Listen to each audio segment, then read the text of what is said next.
A man in Florida sued his neighbor for $100,000 because their rooster crowed every morning at 5 a.m. The judge actually ruled in his favor, but here's the twist. The defendant proved the rooster was completely silent because it was deaf.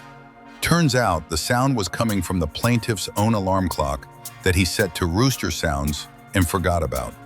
He literally sued himself. The case was dismissed, and he had to pay court fees. The Rooster now has a Wikipedia page dedicated to this trial. Follow now for more unnecessary knowledge.